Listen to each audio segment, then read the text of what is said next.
What is your take on the incoming Biden administration setup? There seem to be some interesting choices made in terms of the economic positions.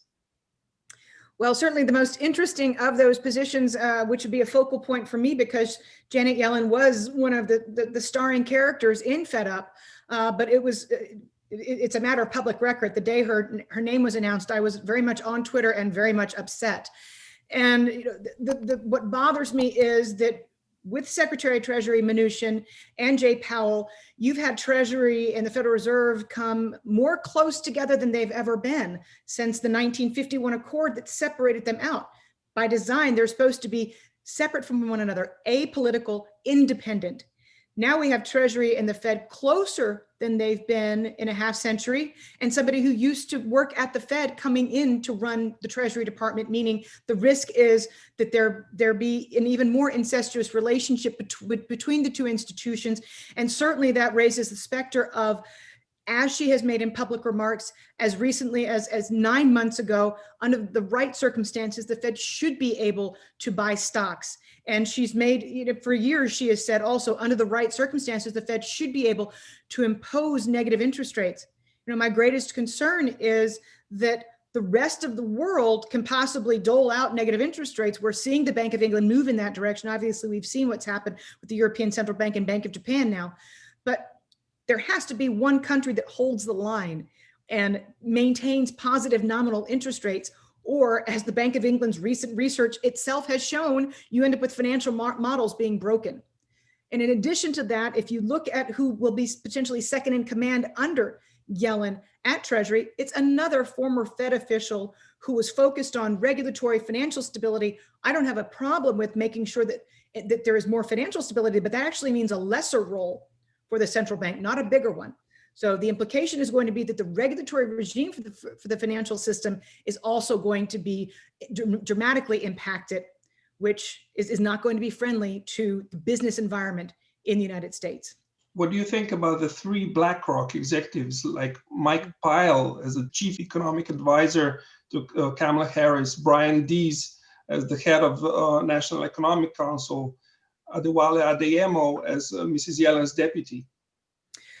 So, you look at these things and you say, well, history never repeats itself, but it always rhymes. And that is certainly the question, that is certainly the circumstances that we see today. If the two of us were to be having this discussion a decade ago, we might be lamenting the fact that Goldman Sachs was too cozy within the administration, that there were too many positions that Goldman Sachs, which was kind of the leading bank at the time. We've seen BlackRock rise up quickly, and BlackRock has effectively been recruited by the Federal Reserve to assist it in monetary policy and executing a lot of these credit facilities. So you say to yourself, if I can see it in black and white, I can see the conflict of interest. Why are we going down this path again? And I'd like to point out that if there's one thing that we've learned in recent weeks, it's the importance of social media and the ability to get messaging out. A decade ago, 12 years ago, when the financial crisis was coming, there wasn't the same amount of scrutiny on the Treasury and on the central bank and on the coziness of that relationship. People in the business talked about it, certainly, but now it's going to be something that blows up on Twitter overnight. So I think there's a little bit less in the way of wiggle room that the public is willing to give, because they're aware of these conflicts. They're aware of how embedded one institution is in the other and the problems that can introduce. It seems like we have a mix of labor economists and financial industry incumbents.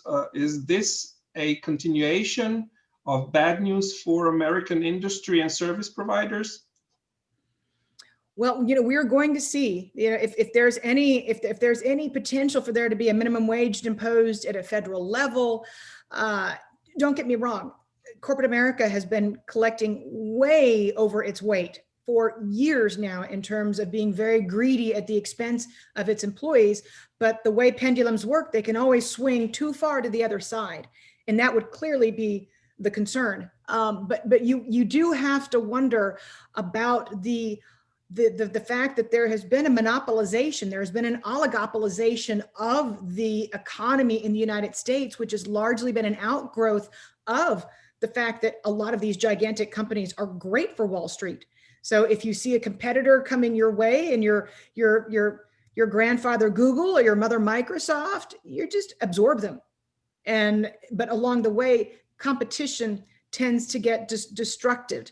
And that is what we're seeing. And we certainly don't want to see more of that. We don't want to see the bigger banks continue to be too big to fail, but even bigger than they were before. But given the mix of policymakers and advisors, Wall Street, Federal Reserve, Treasury, you could certainly paint a blueprint to where you got to a situation that was even worse than what it is today. In terms of economic policies coming from Biden administration, what is, in your view, likely to continue and what accelerate and pivot? So I would think that the coronavirus policy is going to be very much more proactive. I think Biden is saying he wants everybody to wear a mask. Our national leader clearly never said that, and that caused tremendous frictions and issues and challenges when the pandemic first hit. But I can see, more money going towards relieving the coronavirus. But there's also, by the same token, the potential for there to be much higher taxes as well.